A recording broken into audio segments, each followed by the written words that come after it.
Welcome to kalvinews.com. நண்பர்கள் அனைவருக்கும் வணக்கம். இந்த வீடியோவில் நம்ம பார்க்க போகிறது TN 12th ஸ்டாண்டர்ட் பப்ளிக் எக்ஸாமோட அஃபிஷியல் ரிசல்ட் வந்து பப்ளிஷ் ஆயிருக்கு. அது எப்படி வந்து நம்மளோட மொபைல் ஃபோனில் நம்மளே செக் பண்ணலாம் அப்படின்றத பற்றி தான் பார்க்க போகிறோம்.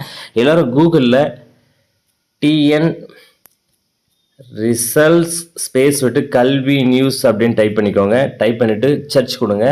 சர்ச் கொடுத்தீங்க அப்படின்னா TN board results 2025 how to check your TN 12th public exam ரிசல்ட்டுன்னு ஒரு லிங்க் வந்திருக்கும்.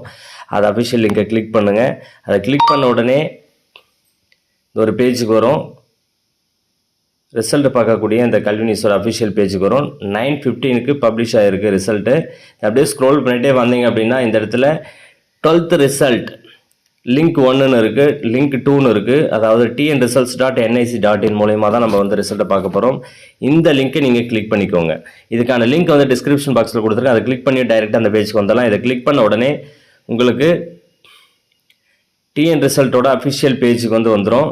இதை TN ரிசல்ட்ஸோட அஃபிஷியல் பேஜ் இது தான். இதில் பாருங்கள், மேலே HSC+2 எக்ஸாமினேஷன் ரிசல்ட் March 2025 இருக்குது. அது ஃபஸ்ட் இருக்கக்கூடிய லிங்கை கிளிக் பண்ணுங்கள். கிளிக் பண்ணிவிட்டு மேலே ரிஜிஸ்ட்ரேஷன் நம்பர், உங்களோட ரிஜிஸ்ட்ரேஷன் நம்பர் டைப் பண்ணுங்கள். உங்களோட ரிஜிஸ்ட்ரேஷன் நம்பர் டைப் பண்ணிவிட்டு, நான் எக்ஸாம்பிளுக்கு தான் டைப் பண்ணியிருக்கேன், உங்களோட கரெக்டான சரியான ரிஜிஸ்ட்ரேஷன் நம்பர் டைப் பண்ணிவிட்டு கீழே டேட் ஆஃப் பர்த் வந்து எந்த ஃபார்மேட்டில் போடணும்னு போட்டிருக்காங்க. ஃபஸ்ட்டு டேட்டு போட்டு 30/ இந்த ஸ்லாஷ் நீங்கள் வந்து போடணும். மந்த்து 05 ஆர் 06, உங்களோட மந்த் என்னமோ 2 டிஜிட்டில் போடணும். அதை போட்டுட்டு ஸ்லாஷ் போடுங்க.